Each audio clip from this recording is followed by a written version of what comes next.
మంచిది. మరి ఈ దినము ప్రభు మనల్ని అందరినీ గత 3 వారములు గతించిన 3 మాసములంతా కాపాడి మరి గత 3 వారాలు ఈ మాసములో ప్రభు రెక్కల చాటున మనల్ని భద్రపరిచి కాపాడి 4వ పునరుద్ధాన దినములో మనలందరినీ ప్రవేశపరుస్తూ వచ్చాడు. కాబట్టి ప్రభు చేసిన దానికై మనము ప్రభువుని స్తుతించబద్దులమై ఉన్నాము. ఈ లోకంలో చూడండి, నోరు లేని జీవులు, ఆకాశ పక్షులు, అలాగే జంతువులు ఉదయం లేచిన వెంటనే అవి ప్రభువుని స్తుతిస్తూ ఉన్నాయట. ఏమని? ప్రభా, రాత్రి అంతా కాపాడావు, ఈ ఉదయకాలం అంతా మాకు సిద్ధపరిచిన ఆహారాన్ని మాకు అనుగ్రహించయ్యా అని. కాబట్టి ప్రియులరా, ఈ లోకంలో మానవుల పట్ల దేవుడు కోరుకునేది అతి విలువైనది ఏమిటి అనంటే దేవునిని స్తుతించటం లేక దేవునిని ఆరాధించటమే. ప్రభువుకి ఎక్కువ ఘనతను తీసుకొచ్చేది, ఆయనని సంతోష పెట్టగలిగేది ఆరాధన. అయితే ప్రియులరా, పాత నిబంధన కాలపు ఆరాధన వేరు, ఇప్పుడున్నటువంటి మనము చేసేటువంటి ఆరాధన వేరు. పాత నిబంధన కాలములో మనం గమనిస్తే వారు ఆరాధన కొరకై, వారు చేసిన పాప ప్రాయశ్చిత్తం కొరకై బలులు అర్పిస్తూ వచ్చేవారు. రకరకాల బలులు అర్పించేవారు, 5 రకాల బలులు అర్పించేవారు. అంత మాత్రమే కాదు, ఒక్కొక్క పద్ధతిలో, అనగా పేదవారైతేనేమో పావురాల్ని, గువ్వలను అర్పించేవారు. కొంచెం డబ్బున్నవారైతే గొర్రెపిల్లను, మేకపిల్లను అర్పించేవారు. ఇంకొంచెం డబ్బు ఎక్కువ ఉన్నవారైతే ఎడ్లను వధించేవారు, అర్పించేవారు. కాబట్టి అలా స్థాయిలో అర్పించేవారే కానీ అలా ఎన్ని సంవత్సరాలు ఎన్ని పశువులను అర్పిస్తూ వచ్చినా ప్రయోజనం లేదు. కారణం ఏంటనంటే వారు ఉన్నటువంటి శిక్ష నుండి విడిపించబడటం కష్టంగా ఉండేది. అంటే పాపం చేస్తున్నారు, మరలా ప్రాయశ్చిత్తం కొరకే బలి అర్పిస్తున్నారు. ఇక ఏటేటా అది అలాగే జరుగుతూ వచ్చింది. కాబట్టి దేవుడు దానిని మార్చాలి. కాబట్టి ఇలాగ చేయటం ద్వారా మరింతగా పాపం చేస్తున్నారే కానీ పాపం విముక్తి జరగటలేదు. కాబట్టి దీన్ని పరిహరించాలి అనే దేవుని అనాది సంకల్పాన్ని బట్టి దేవాది దేవుడే మానవ పాప పరిహార నిమిత్తంగా మానవ శరీరాకారముతో ఈ లోకానికి వచ్చి అన్ని బలుల కంటే కూడా శ్రేష్టమైన బలి, ఒక్క బలి అర్పించి నిజమైనటువంటి ఆరాధనను ప్రారంభించారు. ఆ మరణ పునరుద్ధాన శక్తి చేత నూతన నిబంధన ఆరాధన ప్రారంభమైంది. కాబట్టి అలాగా పాత నిబంధనలో ఉన్న భక్తులు కానీ దేవదూతలు కానీ వారు ఆరాధించినటువంటి ఆరాధన అన్నిటికంటే కూడా పాపి పరిశుద్ధుడిగా మార్చబడి దేవునిని హృదయమారా స్తుతించినటువంటి ఈ ఆరాధన చాలా గొప్పది. అంతేకాదు, దేవుని దృష్టిలో బహు విలువైనది అని చెప్పి లేఖనం సెలవిస్తూ ఉంది. కాబట్టి మనము ప్రభుని నూతన నిబంధన అనబడిన క్రీస్తు రక్తముతో మనము విమోచించబడ్డాం కాబట్టి ఆయన్ని ఆరాధించాలి. అయితే ఈ ఆరాధన లోకములో ఎన్ని రకాలుగా ఉంటూ ఉంది. ఎవరిష్టం వచ్చినట్లు వారు ఆరాధిస్తున్నారు, మంచిదే. అయితే ఎన్ని రకాల ఆరాధనలు ఉన్నాయి అనేది మనం చూద్దాం. చూడండి, మొట్టమొదట ఒక రకం ఆరాధన కొలసీయులకు రాసిన పత్రికలో 2వ అధ్యాయము 18వ వచనములో ఒక మాట అంటాడు. కొలసీయులకు రాసిన పత్రికలో అపోస్తలుడైన పౌలు ఒక మాట చెప్తాడు. 2వ అధ్యాయం 18వ వచనం, 2:18. కొలసీ పత్రిక 2:18లో ఏమంటాడు? దాన్ని కొలసీ 2:18 తీసే అతి వినయాశక్తుడై దేవదూత ఆరాధన యందు ఇష్ట కలిగి, చాలమ్మా, దేని మీద ఇష్టపడ్డాడంట? దేవదూత ఆరాధన యందు. చాలు, చిన్న ప్రార్థన చేసుకొని మరలా వాక్యంలోనికి వెళదాం. ప్రేమ కలిగిన తండ్రి, కృప కలిగిన దేవా, చదవబడిన లేఖన భాగములను బట్టి నీకు వందనాలు. ఆరాధన అనేటువంటిది ఆ 4 అక్షరాల్లో ఉన్నటువంటి మధురమైనటువంటి శ్రేష్టమైనటువంటి విషయాలను మీరు బయలుపరుస్తూ, అలాగున మేము ఏ రీతిగా నిన్ను ఆరాధించాలో, మీరు కోరుకున్న ఆరాధన ఎలాంటిదో అట్టి రీతిలో మిమ్మల్ని ఆరాధించి నీ నామాన్ని ఘనపరిచే వారముగా ఉన్నట్లు మమ్ములను సిద్ధపరచమని యేసు నామమున ప్రార్థించి అడిగి వేడుకుంటున్నాము తండ్రి, ఆమేన్. మంచిది. ఏమంటున్నాడు? మొట్టమొదట ఆరాధన అనేటువంటిది మొదట ఏదంటేది దేవదూత ఆరాధన. ఇది దేవదూతలను ఆరాధించేటువంటి ఆరాధన, ద వర్షిప్ ఆఫ్ ఏంజెల్. ఇది ఒక రకం. రెండవ ఆరాధన ఉంది. అదే కొలసీ పత్రిక 2:23లో చూడండి. అదే కొలసీ పత్రిక 2:23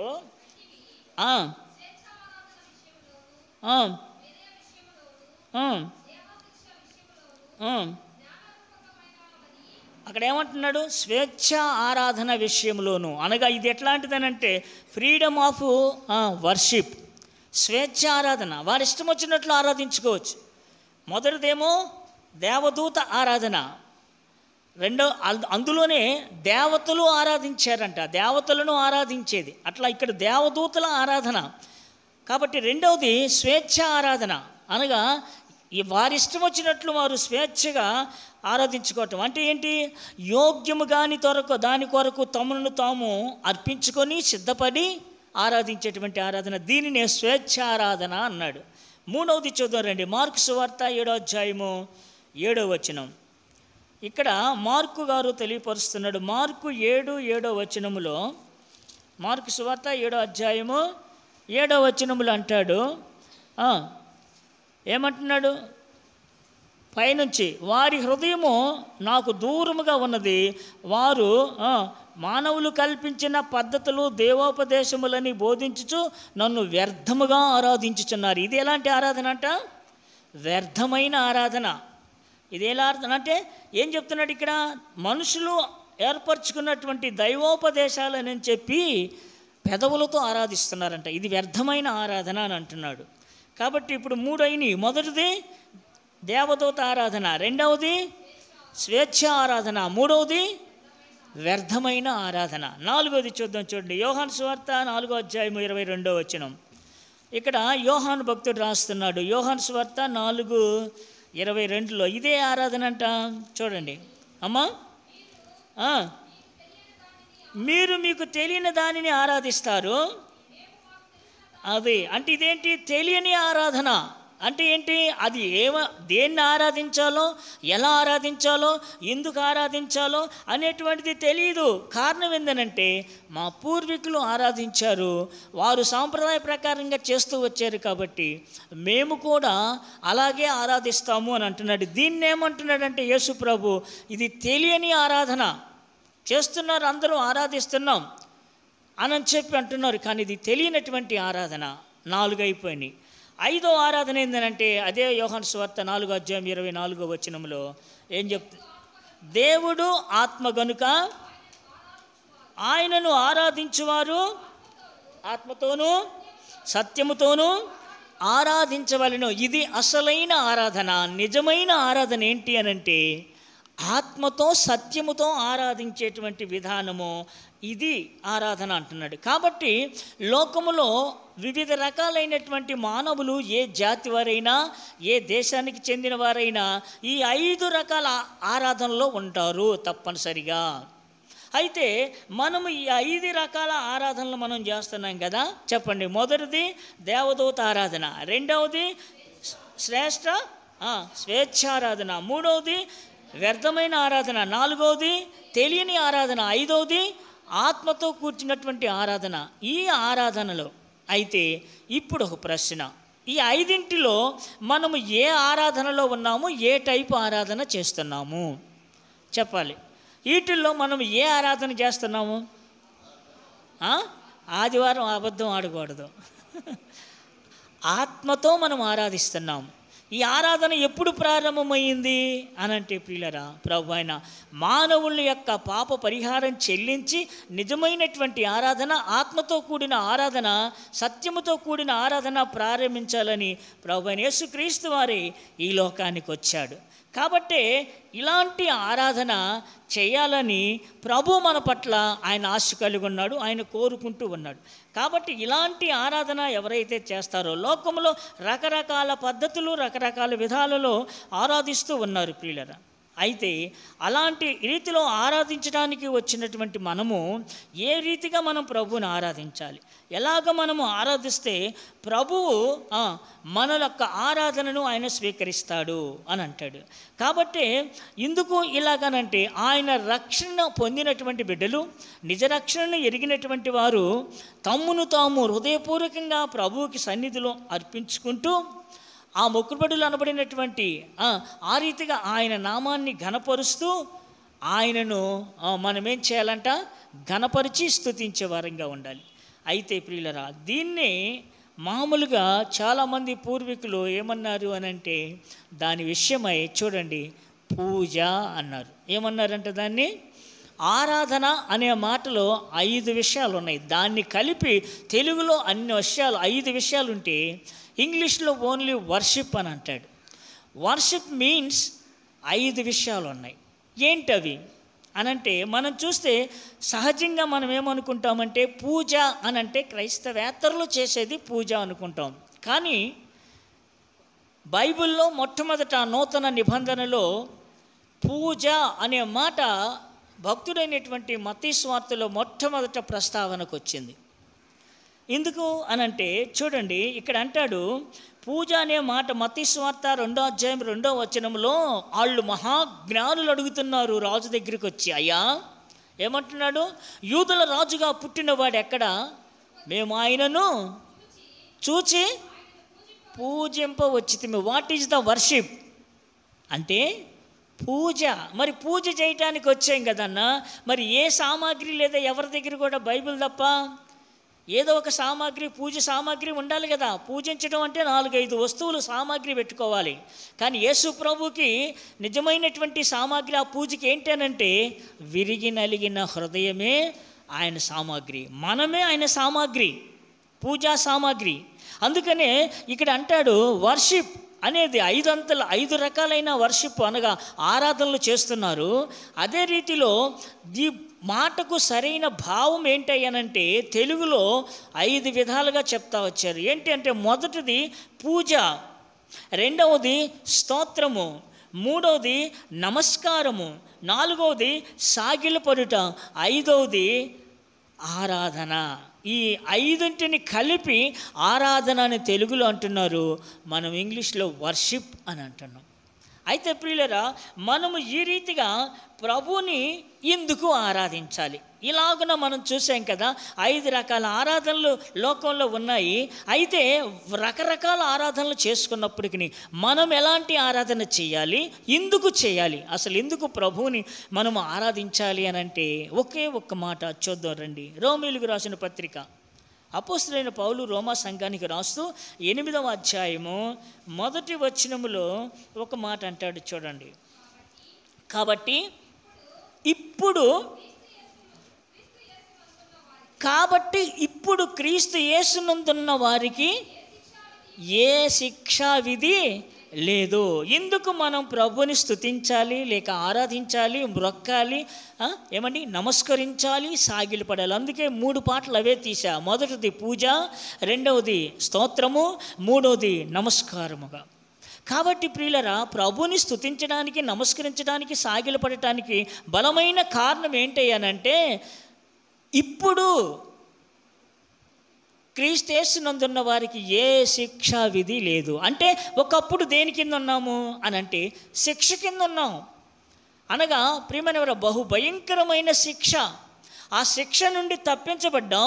శిక్ష నుండి తప్పించబడినాము గనుక ఇప్పుడు మనం ప్రభువుని ఆరాధించాలి. అందుకని ఇక్కడ అంటాడు కదా, శిక్ష నుండి తప్పించడానికి బలమైన కారణం ఏంటి?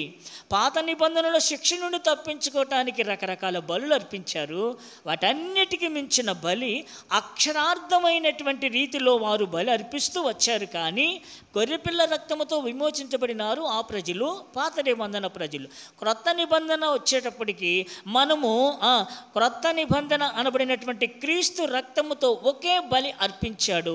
ఈ బలి ద్వారా ఈ బలి ఏం చేస్తుంది అని అంటే ఇప్పుడు క్రీస్తునందు, ఒకప్పుడు లోకమునందు, ఒకప్పుడు పాపమునందు. కాబట్టి ఇప్పుడు క్రీస్తునందు ఉన్న వారికి ఏ శిక్షా విధి లేదు. అంటే శిక్ష నుండి తప్పించబడినాము కాబట్టి ఆ శిక్ష నుండి తప్పించిన ఆయనని మనము స్తుతించాలి, ఆయనకి నమస్కరించాలి, ఆయనకి సాగిలపడాలి, ఆయనను పూజించాలి. కాబట్టి ఒకటి మనం గమనిస్తే శిక్ష నుండి తప్పించాడు. ఎలాంటి శిక్షలో మనం ఉన్నాం ప్రభుని ఎరగక ముందు అని అంటే ఒక 4 విషయాలు చూసుకుందాం ప్రియులారా. ఎలాంటి శిక్షలో ఉన్నామో ఒక 4 విషయాలు చూసుకొని ఎలాంటి శిక్ష నుండి మనల్ని విడిపించాడో తప్పించాడో దాన్ని జ్ఞాపకం చేసుకొని మనం ప్రభుని స్తుతిస్తాం, ఆయనను ఆరాధిద్దాం. చూడండి, మొదటది ఏ శిక్ష నుండి తప్పించాడు, ఆయన తప్పించిన శిక్ష అంటే రండి, ఆదికాండము 4వ అధ్యాయము 4వ వచనములో కయీను అంటున్నాడండి. 4వ అధ్యాయము 13వ వచనం, ఆదికాండం 4:13 అంటాడు కదా, అందుకు కయీను నా దోష శిక్ష ఎలాంటిదంటే నేను భరింపలేనంత గొప్పది. దేని నుండి మనల్ని, ఏ శిక్ష అంటే ఇది మొట్టమొదటి శిక్ష దోష శిక్ష. ఇది ఎలాంటిదేనంటే అసలు మానవుడు భరింపలేనటువంటి గొప్ప శిక్ష అంటండి దోష శిక్ష. మనం గమనిస్తే ఈ విషయంలో లోకస్తులు ప్రభుని ఎరిగిన వారు ఎక్కువగా భయపడేది దానికాడే. ఎందుకని? దోష శిక్ష అంట భరింపలేనటువంటిదంట. అందుకని అక్కడ ఆ మాట రాస్తున్నాడు కయీను విషయమై మోషే గారు రాస్తున్నారు. అక్కడ ఎంత భయంకరమైనది అని అంటే ప్రియులరా, దోష శిక్ష బహు భయంకరమైనది అని చాలా భయపడుతూ ఉంటారు. దాని కొరకు ఎంత ఖర్చు పెట్టమన్నా చేస్తారు. అయితే మరి ఈ శిక్ష ఎట్లా పోతుంది ఏమండి? ఈ శిక్ష నుండి తప్పించబడేది ఎవరు తప్పిస్తారు, ఎలా పోతుంది అనంటే చాలామంది భయపడుతూ ఉంటారండి. ఒకసారి ఉదయగిరిలో ఒక రెవెన్యూ డిపార్ట్మెంట్లో ఒక అధికారి ట్రాన్స్ఫర్ వచ్చారు. వచ్చిన తర్వాత ఆఫీస్కి దగ్గర మంచి సెంటర్లో ఒక ఇల్లు దొరికింది, ఖాళీగా ఉంది, బోర్డు పెట్టారు. ఆ ఖాళీ చూసి ఎక్కడంటే హాస్పిటల్కి, అటు ఆఫీస్కి, అటువైపు స్కూల్కి, అన్నిటికీ దగ్గర, బస్ స్టాండ్కి దగ్గర వెళ్ళి చూశారు. అయ్యా, ఇల్లు డబుల్ బెడ్రూమ్, హాలు చాలా బాగుంది, కార్ పార్కింగ్ ఉంది, అన్నీ బాగున్నాయి. అయితే అక్కడికి వెళ్ళిన తర్వాత వాళ్ళు అన్నారు, ఏమండి ఎంత బాడుగా, రెంట్ ఎంత అని అంటే, అయ్యా మీరు ఏంటి అని అంటే మేము క్రైస్తవులం అండి, ప్రభువుని నమ్ముకున్నవారు అని చెప్పాడు. అయితే వాళ్ళు ఏమనుకున్నారంటే సరేలే అని చెప్పి వారు, అయ్యా మీరు దేవుని బిడ్డలు అంటున్నారు కాబట్టి మీలాంటి వాళ్ళే మా ఇంట్లో ఉండారు, ఎందుకంటే వాళ్ళకు ఒక తాగుడు అలవాటు ఉండదు, కొట్టుకోరు తిట్టుకోరు, చక్కగా దేవుని భక్తిలో భయంగా ఉంటారు, సరే మీరు అడుగుతున్నారు కాబట్టి 3,000కి ఇస్తాననేసరికి వీళ్ళు అనుకున్నారు, అబ్బా 4,000 తగ్గించాడు ప్రభు, మనకి ఎంత సహాయం చేశాడని చెప్పి అనుకున్నారు. బాగానే ఉంది. మరలా ఆలస్యమైతే మరి ఎవరైనా తీసుకుంటారేమోనని 2 నెలలు అడ్వాన్స్ అనగానే వెంటనే 2 నెలల అడ్వాన్స్ 6,000 రూపాయలు ఇచ్చేసాడు. బాగానే ఉంది, 3,000 రూపాయలే కదా. ఇక ఇప్పుడు 4 రోజుల్లోనే సామాన్ షిఫ్ట్ చేస్తానన్నాడు, చేరిపోయాడు. అక్కడ 4-5 రోజులు అయిపోయింది, 10 రోజులు అయిపోయింది. ఈ లోపు ఒక అతను కనపడ్డాడు. అతనికి తెలిసిన అతను, బ్రదర్ ప్రైజ్లాడు బాగున్నారంటే, బాగున్నామన్నా, మీరు ఎట్లా ఉన్నారు? బాగున్నాం. ఇంతకీ ఫ్యామిలీ షిఫ్ట్ చేశారా? షిఫ్ట్ చేశాను. ఎక్కడ తీసుకున్నారు ఇల్లు? పలానా చోట, ఆ సెంటర్లో ఉండదు అని అన్నాడు. అవునా, సరే బ్రదర్, దేవుడు ఎంత గొప్పవాడు, మేము అనుకున్నట్లుగానే చక్కని మంచి ఇల్లు, డబుల్ బెడ్రూమ్, కార్ పార్కింగు, అన్నీ గొక్క తిప్పుకోకుండా అన్నిటికీ దగ్గర అని చెప్పి, ఇంతకి రెంట్ ఎంత అంటే, ఎంత బ్రదర్? 3,000 అన్నాడు. అయ్యో బ్రదర్, అవునా, మీరెందుకు బ్రదర్ ఆ ఇంట్లో దిగారు అని చెప్పి అన్నాడు. ఏమన్నా, ఎందుకైంది బ్రదర్, ఏమైందనంటే, ఆ ఇల్లు ఆ ఇంట్లో చేరిన తర్వాత, కట్టిన తర్వాత 6 నెలలకు ఒకరు పోతానే ఉండారు, ఆ ఇంటికి దోషం ఉందట అన్నాడు. అన్నాడు. ఆయన ఎంత గొక్క తిప్పుకోకుండా చెప్పాడు. ఈయన ఇప్పుడు చెప్పే మాట విన్న తర్వాత అన్నాడు ఒకటేసారి. కారణం ఏంటి చెప్పండి? దోషం అనేటువంటిది ప్రియులారా మనిషిని ఎక్కడికి ఈడ్చుకొని వెళ్తుందంటే అది బహు భయంకరమైనటువంటిది. ఏంటిది? దోష శిక్ష. చాలామంది దినాల్లో అనుకునేది ఏంటయ్యానంటే, అదిగో దానికి దోషం ఉందట, దీనికి దోషం ఉందంట. దోషం అక్కడ ఉంది, ఇక్కడ ఉంది, ఇంటిలో ఉంది, కారులో. ఇప్పుడు కొత్త ఇల్లు కొనుక్కున్నా, కొత్త కారు కొనుక్కున్నా చూడండి, దీనికి వాస్తు దోషం ఉంది, దీనికి ఆ దోషం ఉంది, దీనికి ఈ దోషం ఉందని చెప్పి రకరకాలుగా చెప్తూ ఉంటారు ప్రియులారా. అయితే దోషం అనేది ఎక్కడుంది అసలు? ఇంట్లో ఉందా, కొన్న వస్తువుల్లో ఉందా, లేకపోతే వాహనాల్లో ఉందా, లేకపోతే ఇంకొక చోట అక్కడ ఉందా, ఇక్కడ ఉందా, చుట్టుప్రక్కల ఉందా, వేరే చోట ఉందా, ఎవరి దగ్గర ఇందులో ఉంది దోషము.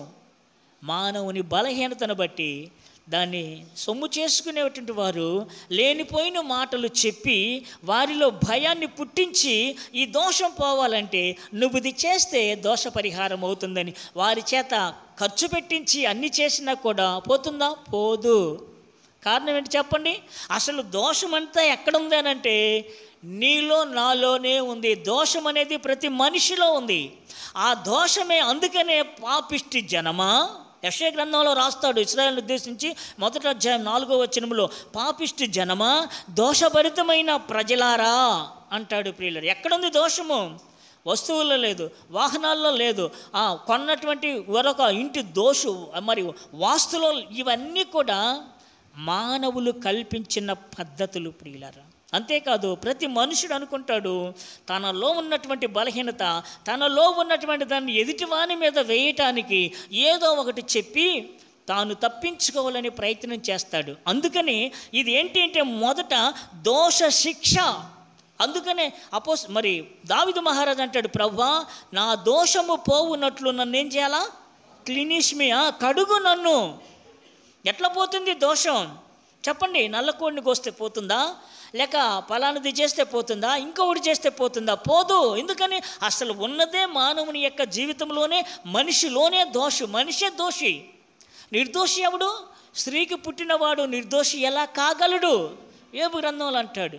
కాబట్టి దోషపూరితమైనటువంటి ఈ ప్రజల్లో ఈ దోషం పోవాలంటే, దోష శిక్ష నుండి విడిపించబడాలి అనంటే దోషము లేనివాడు, పరిశుద్ధుడైన వాడు, దాన్ని దోషాన్ని తీసివేయగలిగిన శక్తి ఒకే ఒక్కరిలో ఉంది. ఆయనే నీవు నేను ఆరాధిస్తున్న మన ప్రభువైన యేసుక్రీస్తు వారు. అందుకనే యెషయా గ్రంథకర్త అంటాడు, యెషయా గ్రంథం 53:6 అంటాడు. చూడండి, 5:6 ఏం చెప్తున్నాడు?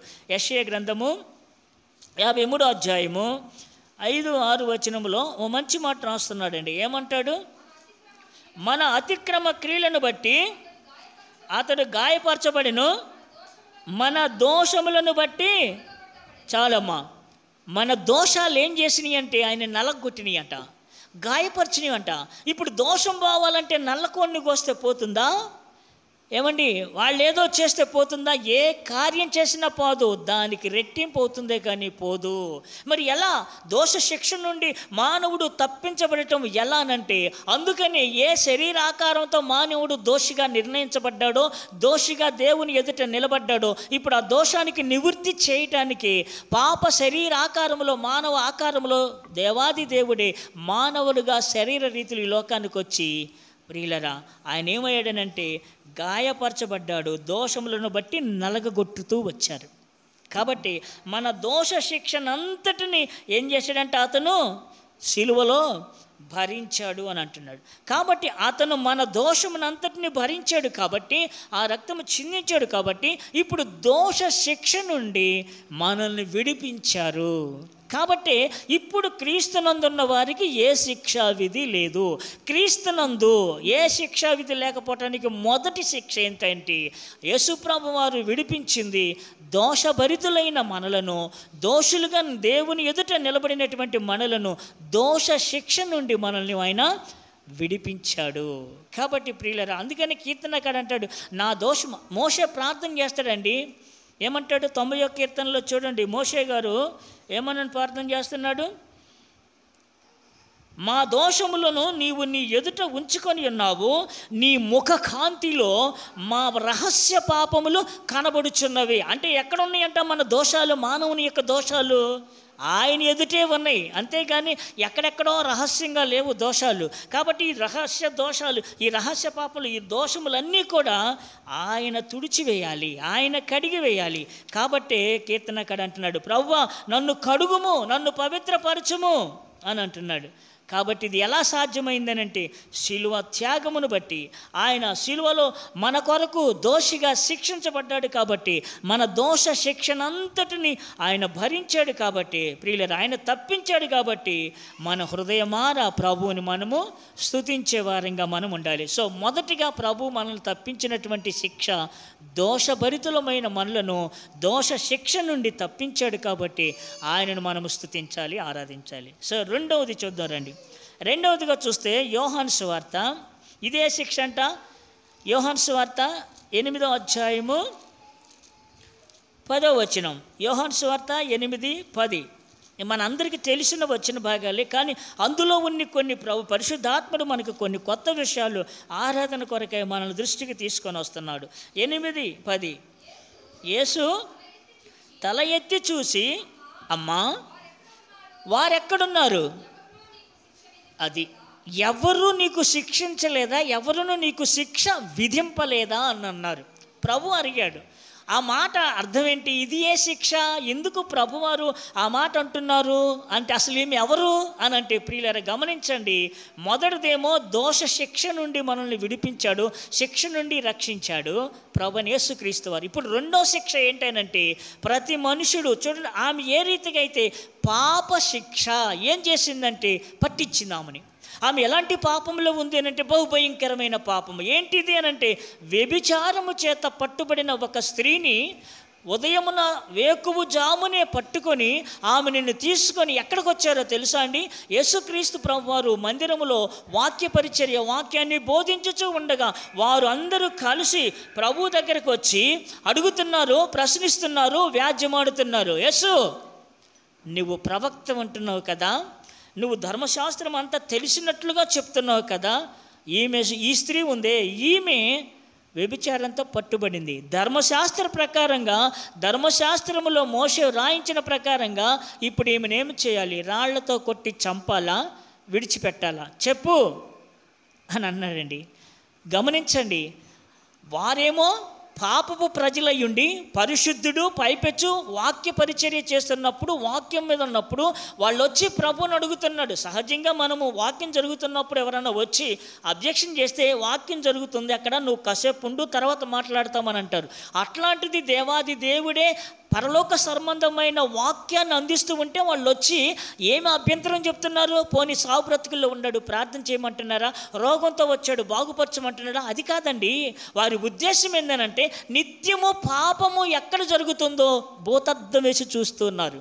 వారు అంటే పరిసయ్యులు, శాస్త్రులు, సద్దుకయ్యులు, వారు అందరూ.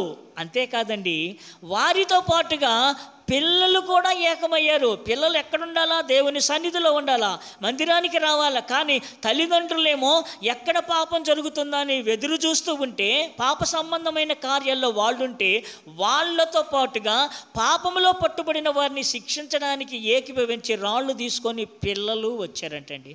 పిల్లలకేం సంబంధం? కారణం ఏంటి? ఈ దినాల్లో తల్లిదండ్రులుగా, పెద్దమ్మ, అమ్మమ్మ, తాత, నాయనమ్మలుగా మీరు బిడ్డల్ని చేత పట్టుకొని మందిరానికి తీసుకురాకపోతే సాతానుడు అలాంటి వారితో కలిసి ఈడ్చబడే పరిస్థితికి వెళ్ళిపోతారు. ఎందుకు? మందిరానికి ప్రతి వారం చిన్న బిడ్డలు సండే స్కూల్కి రావాలా? ఒకసారి వస్తున్నాడు, ఒకసారి రావటంలా. ఎందుకు? అలాగ పోవటాన్ని బట్టే చేతులు కాళ్ళు ఇరుగొట్టుకోవటమే కాదు, విరిగొట్టుకున్న వాళ్ళు ప్రాణాపాయ స్థితిలోకి వెళ్ళిపోతున్నాడు. చెప్పలేవా? ఇప్పుడు చెప్పలేకపోతే, మొక్కగా నువ్వు వంచలేకపోతే పెద్ద అయిన తర్వాత వంచగలుగుతావా? ఎరవచ్చినా ఎరవడవాడు విరవబడలేడు. ఇక్కడ రాయబడిన మాట నా సొంత మాటలు కాదు. ఏం చెప్తున్నాడు అక్కడ? అమ్మా ఎవరు నిన్ను కొట్టలేదా? అక్కడ ఏమంటున్నాడు? ఏమన్నారు? రాళ్ళు తీసుకొని వచ్చారు. ఆమె చేసింది తప్పే. అయితే మీలో ఎవరు పాపం చేయలేదో వారు ముందుగా రాయి వేసి కొట్టండి, ముందుగా రాయి వేయండి అన్నాడు. అప్పుడు వాళ్ళు ఆలోచించుకుంటుండగా ఆయన తల ఎత్తి చూసి, ఆయన మాట చెప్పి తల వంచి పైకి చూసేటప్పటికి ఒక్కడు లేడండి. అప్పటికి పిల్లలు కూడా లేరా? పెద్దలు మొదలుకొని చిన్నవారు వరకు ఉన్నారా? చిన్నవారు ఉన్నారా లేరా? ఉన్నారు. అంటే ఆ భక్తి వాడికి ఎందుకు, ఆ భక్తి వీళ్ళకెందుకు? ప్రైవేట్ క్లాస్ కాదు, ఎగ్జామ్ ఉండా సరే ప్రభు సన్నిధికి రావాలి. అది ప్రభు ఆజ్ఞ అది. కాబట్టి ప్రియులరా, వాళ్ళందరూ వచ్చారు, పిల్లలు కూడా ఏకీపించారు. ఇప్పుడు ప్రభు తలెత్తి చూసామా, నిన్ను ఎవ్వరూ శిక్షించలేదు, ఎవ్వరు కూడా శిక్షించలేదు ప్రభువా. ఇప్పుడు చూడండి, న్యాయాధిపతి ఉన్నాడు, పాపి పట్టుబడిన పాపి ఉంది, కొట్టగలిగిన శక్తి ఆయనకుంది, శిక్ష విధించడానికి ముద్దాయి అక్కడ ఉంది. కానీ అమ్మా ఎవరు శిక్ష విధించలేదా? ఎవ్వరూ నాకు శిక్ష విధించలేదు. అయితే నేను కూడా నీకు శిక్ష విధించను. అయితే ఒక్క చిన్న మనవి, ఇకను నీవు పాపము చేయకు. కాబట్టి ఇప్పుడు ఏ శిక్ష నుండి తప్పించాడు ప్రభు? చెప్పాలి. ఏ శిక్ష అది? పాపపు శిక్ష, మరణం కాదు, పాపము ద్వారా పట్టుబడింది. ఏంటి పాపము? లోకంలో ఎన్ని రకాల పాపాలు ఉన్నాయి. ఏంటి పాపము? కేవలం దొంగతనము, హత్య అవి కాదండి పాపము. దేవుని ఆజ్ఞ అతిక్రమమే పాపము. మేలైనది ఎరిగియండియు అలాగూ చేయకుండాటయే పాపము. విశ్వాసము కానిదేదో అది పాపము. ప్రియులరా, ఏది పాపం అంటే? లోకస్తులందరికీ పాపం అంటే దొంగతనము, హత్య, వ్యభిచారము ఇవి కాదండి. ఇవి కాదు పాపము. వీటన్నిటికీ మించినది ప్రియులరా విశ్వాసము కానిది పాపము. మేలైనది ఎరిగియుండి అలాగ చేయకపోవటం పాపము. అయితే ఇలాంటి పాపము కింద ఉన్నవారు, పాప శిక్ష కింద ఉన్నవారు మనము ఒకప్పుడు అంతే అంటున్నాడు.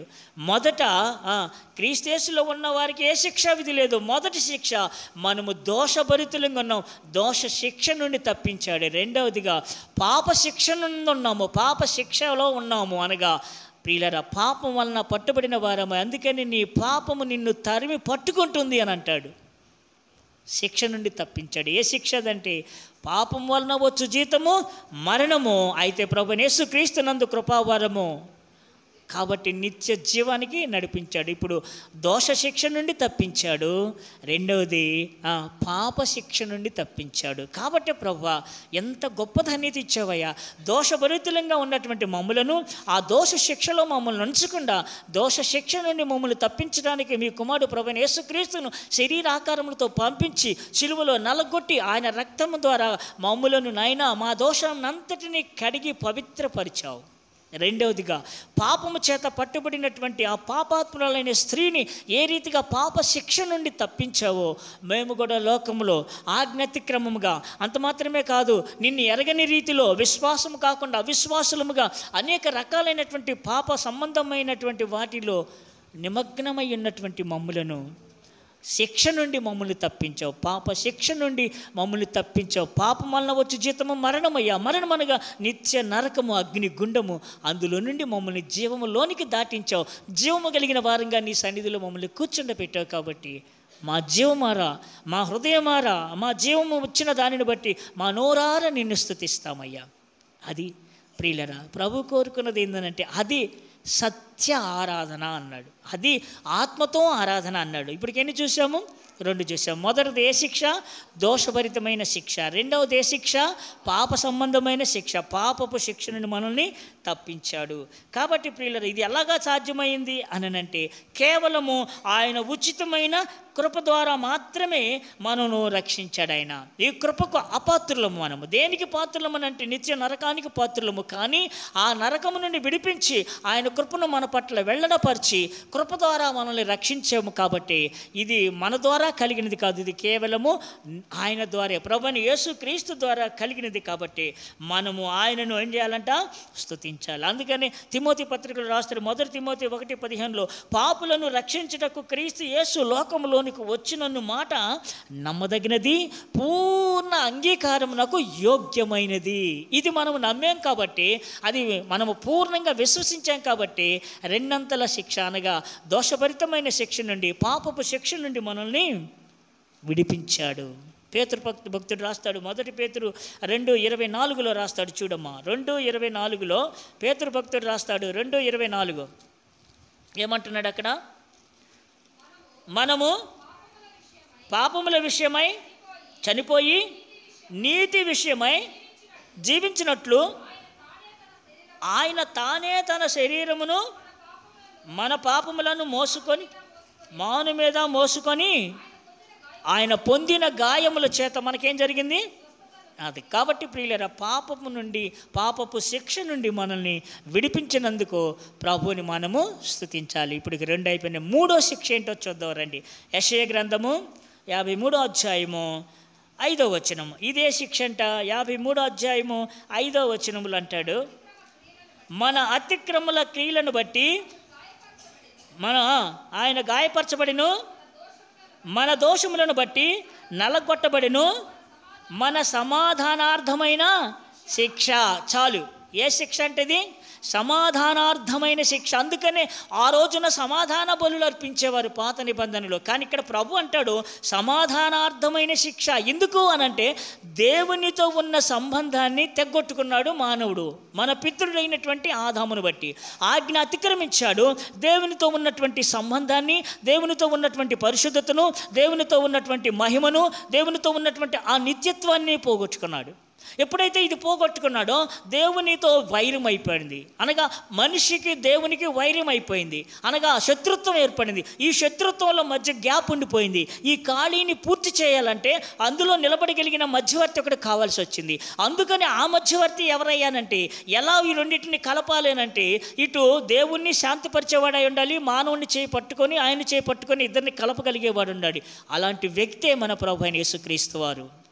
భూలోకంలో ఉన్న మానవుని చేపట్టుకున్నాడు, పరలోకంలో ఉన్న దేవుని చేయిని కలిపాడు. కాబట్టి అది ఎక్కడనంటే ఆయన చిందించిన, ఆయన మోసిన సిలువ, గొల్గొతా కొండ మీద ఆ సిలువలో ఆయన ఏం చేశాడంటే మన సమాధానార్థమైన శిక్ష ఆయన భరించాడు. ఆదాములో పోగొట్టుకున్న సమాధానాన్ని ఇప్పుడు రెండవ ఆదాము అనబడినటువంటి యేసుక్రీస్తు ఆ సమాధానాన్ని మనకి అనుగ్రహిస్తూ వచ్చాడు ప్రియులారా. అందుకనే రాస్తాడు, పౌలు రాస్తాడండి రోమాపత్రికలో ఒక మాట రాస్తాడు చూడండి. రోమాపత్రిక 5:10 అంటాడు, దేవునికి మనం ఒకప్పుడు ఎలాగున్నామనంటే శత్రువులము. అందుకే రాస్తాడు చూడండి రోమాపత్రిక 5 అమ్మా, ఏలయనగా మనం ఎట్లా ఉన్నాము? శత్రువులమై ఉన్నాము. ఆయన కుమారుని మరణము ద్వారా మనము దేవునితో సమాధానపరచబడిన వారమై ఆయన జీవించుట చేత మనం మరీ నిశ్చయముగా అది. కాబట్టి ప్రియులరా, శత్రుత్వాన్ని విడిచిపెట్టి శత్రుత్వాన్ని తీసేసి మైత్రిని చేశాడు, అనగా సహవాసములో స్నేహితులుగా చేశారు ప్రభువైన యేసుక్రీస్తు. కాబట్టి ఎందుకు మనము ఆయన స్తుతించాలి అని అంటే, ఇప్పుడు క్రీస్తు యేసునందున్న వారికి ఏ శిక్షా విధి లేదు. మరి అప్పుడే శిక్ష కింద ఉన్నామనంటే దోషభరితమైన శిక్ష కింద ఉన్నాము, పాపము కింద ఉన్నాం, పాపం అనేటువంటి పాపాత్మ సంబంధమైనటువంటి శిక్ష కింద ఉన్నాం. మూడవదిగా ప్రియులరా, ఆయన చెప్తున్నాడు సమాధానార్థమైన శిక్ష కింద ఉన్నాం. కాబట్టి 3 అంతల శిక్ష నుండి తప్పించాడు. కాబట్టి ఆయన సన్నిధిలో మనం స్తుతించాలి. 4వది చివరిది ఒక మాట చదువుకొని మనము ఆరాధనలోనికి వెళదాం. చూడండి, 4వది ఏంటి అని అంటే ఒక మాట అంటాడు, ఆ శిక్ష నుండి తప్పించడానికి మనల్ని ఏం చేశాడంటే యోహాను 1:12 ప్రకారంగా ఆయన కుమారులము కుమార్తెలమయ్యే అధికారాన్ని దేవుడు మనకి ఇచ్చాడు. దేనిని బట్టి అని అంటే ఆయనను విశ్వసించాం కాబట్టి, మనము అంగీకరించాం కాబట్టి, పాపాలు ఒప్పుకున్నాం కాబట్టి కడిగి పవిత్రపరిచాడు, శిక్ష నుండి తప్పించాడు. 4వ శిక్ష ఏంటి అని అంటే కొలసీ పత్రిక 2:23, కొలసీ పత్రిక 2:23 ఇదే శిక్ష అంట, దేహ శిక్ష అంటాడు. చూడండి, ఏ శిక్ష అంటే ఇది? శరీరము, దేహమన్నా శరీరమన్నా ఒకటే. కొలసీ 2:23 అట్టి స్వేచ్ఛారాధన విషయంలోను అమ్మా, వినయ విషయంలోను, దేహ శిక్ష విషయంలోను చాలమ్మా. దేహ శిక్ష అనగా మానవుడు శరీరముతో చేసిన పాపములను బట్టి ఈ శరీరానికి శిక్ష వస్తుంది అని అంటాడు. కాబట్టి ప్రభు అంటున్నాడు, మత్తయి సువార్తలో యేసు ప్రభు సెలవిచ్చారు, మీ కన్ను తేటగా ఉంటే మీ శరీరం అంతా కూడా తేటగా మయమవుతుంది. నీ కన్ను చెడినదైతే నీ దేహం అంతా కూడా నరకంలో కాల్చబడతాడు. కాబట్టి అభ్యంతరపరచబడినటువంటి నీ కంటిని పెరికివేయము అంటాడు. అంటే అర్థం ఏంటి? ఈ శరీరంలో ఉన్న అవయవాలను బట్టి, శరీరం మలినాన్ని బట్టి మనము శిక్షకు తెచ్చుకుంటున్నాం. అనగా దేహ శిక్ష అంటే శరీరం ద్వారా శిక్ష వస్తుంది. పాప శరీరము నిరర్ధకం కావాలి. పాప శరీరం నిరర్ధకం కావాలంటే ప్రియులారా, ఇది పవిత్రపరచబడాలి. ఎలాగ పవిత్ర? ఆయన పవిత్ర రక్తముతో మన శరీరాన్ని కడిగాడు. అందుకనే కొరింథీ పత్రికలో రాస్తాడు ప్రియులారా, ఏమంటాడు? 1 కొరింథీ పత్రిక, దేవునిని ఎలా మహిమపరచాలి? పవిత్రపరచబడినటువంటి దేహములతో. 2 కొరింథీ 6 అంటాడు కదా, చూడండి 6వ అధ్యాయము 2 కొరింథీ 19 మీ దేహము దేవుని వలన మీకు అనుగ్రహింపబడి ఉన్నదని మీరు ఎరుగరా? మీరు గ్రహించుడి. ఏమంటున్నాడు? మీ దేహం వలన మీకు అనుగ్రహింపబడి మీలో ఉన్న పరిశుద్ధాత్మకు ఆలయమై ఉన్నదని మీరు ఎరుగరా? మీరు మీ సొత్తు కారు, విలువ పెట్టి కొనబడిన వారు గనుక మీ దేహముతో దేవునిని మహిమపరచుడి. కాబట్టి ఎప్పుడైతే ప్రభు యొక్క రక్తము ప్రతి పాపం నుండి మనల్ని కడిగి పవిత్రులుగా చేస్తుందన్నాడు, సిలువలో కాచిన రక్తము, ఆయన మరణ పునరుద్ధానము చేత ఆ రక్తము ప్రతి పాపము నుండి మనల్ని కడిగి పవిత్రులుగా చేస్తుంది. కాబట్టి ఇప్పుడు పవిత్రపరచబడినటువంటి ఈ దేహముతో, మీ దేహముతో మీరు దేవునిని, ఎందుకు మీరు మీ సొత్తు కాదు కాబట్టి ఇప్పుడు ఈ దేహముతో ప్రభువుని మనం ఏం చేయాలంట? ఘనపరచాలి. కాబట్టి ఎన్ని రకాల శిక్ష అంటే ఇంకా ఉన్నాయి, కానీ నేను కుదించాను. 7 రకాల శిక్షలు 4 చూసుకున్నాం. మొదటిది ఏంటి చెప్పండి? ఏ శిక్ష? మొదటిది దోష శిక్ష, రెండవది పాప శిక్ష, మూడవది సమాధానార్థమైన శిక్ష, నాలుగవది దేహముతో జరిగించిన క్రియలను బట్టి, మన చూపులు, మన మాటలు, మన శరీర సంబంధమైనటువంటి వాటి అన్నిటిని బట్టి, మనము తలంపులతో చేసిన పాప కార్యమును బట్టి, ఆ పాప తలంపులను బట్టి, ఆయన ముళ్ళ కిరీటము, చేతులతో చేసిన పాపమును బట్టి ఆ శిక్ష, చేతుల్లో మేకులు, కాళ్ళల్లో మేకులు, హృదయ తలంపులను బట్టి పక్కలో బల్లెపు పోటు, వీటన్నిటికీ ఒకే ఒక్క శిక్ష విధించబడింది.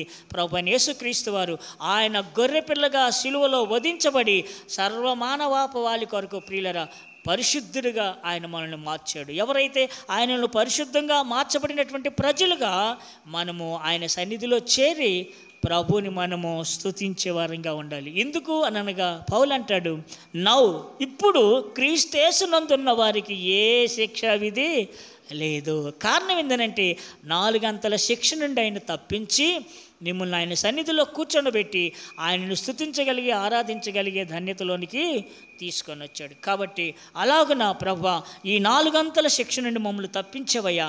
అంత మాత్రమే కాదు, నీ సన్నిధిలో మేము చేరి నిన్ను నోరారా, మా హృదయమారా నువ్వు కోరుకున్నట్లుగా సత్యముతోనూ ఆత్మతోనూ ఆరాధించగలిగే ధన్యత మీరు మాకు ఇచ్చినందును బట్టి మా హృదయమారా నా స్తుతి, నా ఆరాధన నీకే అర్పిస్తాం ప్రభు అని చెప్పి ప్రభువుని ఆరాధిద్దాం. అలాగన ఆరాధన చేద్దాం. మొట్టమొదటిగా 4 విషయాలు చూసాం. ఏదేదో చెప్పాల్సిన అవసరం లేదు. ఒకటే, ప్రభువా దోష శిక్ష నుండి తప్పించావు, పాప శిక్ష నుండి తప్పించావు, సమాధానార్థమైన శిక్ష నుండి తప్పించావు, 4వదిగా మా దేహ శిక్ష, మా శరీర శిక్ష నుండి కూడా తప్పించావు. 4 గంటల విధానాన్ని బట్టి ఆ శిక్ష నుండి తప్పించావు. కాబట్టి నా హృదయమార నిన్ను ఆరాధిస్తానని, ఆ 2 మాటలే, ఒక్క మాట అయినా సరే ప్రభుని క్లుప్తంగా ఆరాధన చేయండి. మొట్టమొదట సండే స్కూల్ టీచరు ఆరాధన చేసి వెళతారు.